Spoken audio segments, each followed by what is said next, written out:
साथियों, अक्सर छात्रों पे सवाल रहते हैं कि पढ़ाई के दौरान अगर उनके ऊपर कोई एफआईआर दर्ज हो जाए या पहले से उनका कोई मुकदमा कोर्ट में चल रहा हो तो उनकी सरकारी नौकरी लगने में या पुलिस वेरिफिकेशन में कोई दिक्कत होगी। तो मैं ऐसे भाइयों के लिए बता दूं कि हाँ, दिक्कत होगी, लेकिन कुछ केसों में। आइए इस बात को हम विस्तार से जानते हैं कि किन केसों में आपको दिक्कत हो सकती है और किन केसों में नहीं। दोस्तों, 2016 में एक मामला आया था, सुप्रीम कोर्ट ने उसमें निर्णय दिया था। वो मामला था अवतार सिंह बनाम भारत संघ।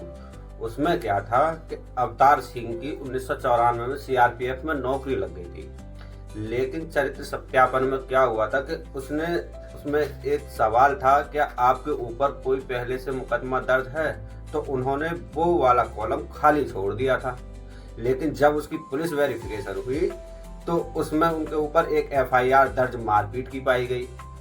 तो पुलिस ने वही रिपोर्ट लगा के आगे वेरिफिकेशन भेज दी। तो नियोक्ता ने यानी कि विभाग ने नियुक्ति रद्द कर दी। फिर यही बात सुप्रीम कोर्ट में पहुंची तो उन्होंने ये बात, सुप्रीम कोर्ट ने उस समय निर्णय दिया जो 2016 में आया था कि आपराधिक मामला अगर किसी के ऊपर दर्ज है तो वो नौकरी से वंचित नहीं किया जा सकता, लेकिन उसकी कुछ कंडीशनें दे दी और उसमें कुछ लेवल बांट दिए। जैसे मानो कोई अपराध 3 साल से कम का है, मामूली मारपीट का या गाली गलौज का है, तो उसमें है का विभाग नियुक्ति पर विचार कर सकता है और आपको नियुक्ति दे सकता है।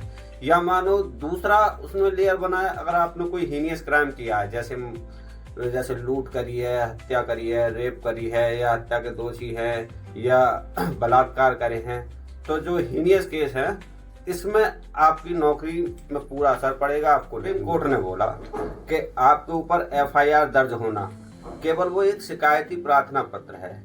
आप इसमें तब तक दोषी नहीं हो तब तक कोर्ट आपको दोष सिद्ध ना कर दे, तो आपको घबराने की जरूरत नहीं है। लेकिन उसने सबसे बड़ी गलती मानी कि अगर आपके ऊपर मुकदमा दर्ज है तो आपको जानकारी छुपानी नहीं है, आपको जानकारी बतानी है, या ये धारा का हमारे ऊपर ये मुकदमा दर्ज है, इतने मुकदमा दर्ज हैं, तभी आप फॉर्म फिल करें।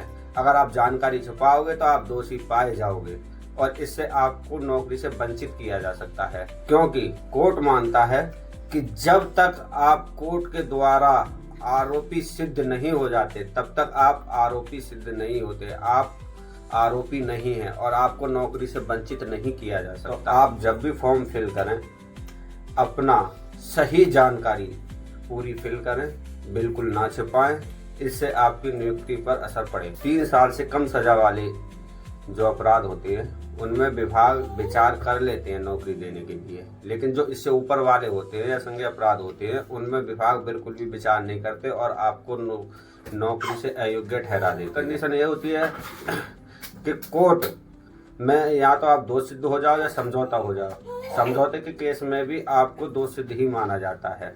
तो इस प्रकार भी आप पर अगर सोचो कि हमारे ऊपर मुकदमा दर्ज हो गया और हम समझौता कर लें तो दोष मुक्त कर दे कोर्ट से, लेकिन नहीं, लेकिन विभाग आपको दोष सिद्ध ही मानेगा, क्योंकि आपने क्राइम किया है और उसमें आपने समझौता किया है। तो ऐसे मामलों में भी आपको दोष सिद्ध का ठहराया जाएगा और नियुक्ति पर असर पड़ेगा।